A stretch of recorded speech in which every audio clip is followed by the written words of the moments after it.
Addressing Ethical Dilemmas in Clinical Social Work: Freedom versus Duty by Caden Roberts, Maria Guzman, Jasmine Higgins, and Stephanie Bustos, Team 5.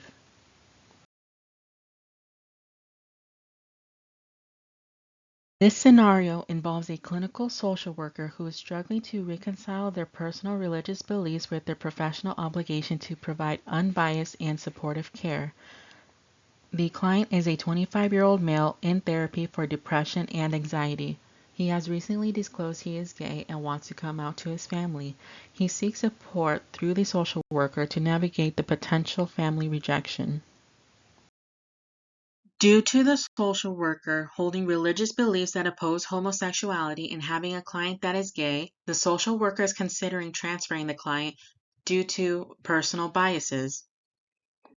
The key conflict in this situation is how can the social worker balance personal religious beliefs with the professional duty to provide unbiased, compassionate care? Our team believes that in social work, professional ethics and client care must come first, that personal beliefs shouldn't interfere with the social worker's commitment to providing unbiased support for their clients. The primary barrier is the internal conflict within the social worker stemming from a disparity between personal values and professional obligations. This internal barrier could affect the therapeutic alliance if the client senses discomfort or judgment.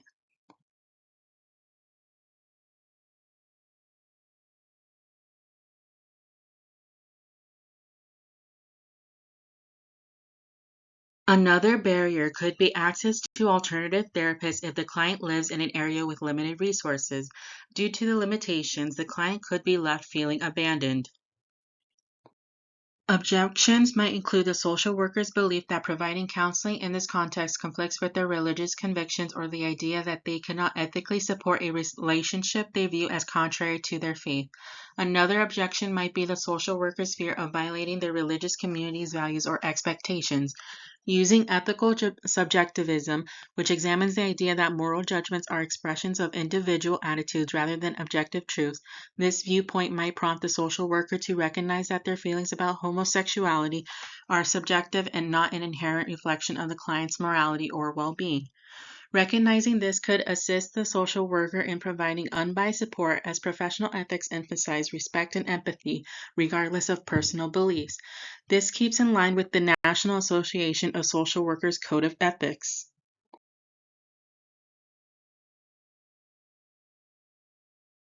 Some reasons and rationalizations might be my religious beliefs don't allow me to support same-sex relationships. It's just a personal belief. Someone else might be better suited. The social worker holds significant power in this relationship, given their role as a mental health provider. This power dynamic creates a vulnerability for the client who may feel judged or unsupported if they perceive the therapist as biased. The decision to transfer the client also highlights the social worker's control over the therapeutic process, which could leave the client feeling abandoned or devalued if not handled with care. National Association of Social Workers provides a code of ethics to follow that include using cultural relativism and understanding that people come from many backgrounds, acting against discrimination and acknowledging their own biases and engaging in self-correction. It also discusses dealing with conflicts of interest through a utilitarian approach by taking reasonable steps, keeping in mind that the client's interests are primary and protecting those interests to the greatest extent possible without harming. It also discusses determination of services through swift action by notifying the client and referring them services in relation to the client's needs and preferences. Our group consensus is that we agree on the importance of ethical standards that prioritize the client's well-being and providing non-judgmental support. We also acknowledge that as professionals, social workers have a duty to address their own biases to prevent harm.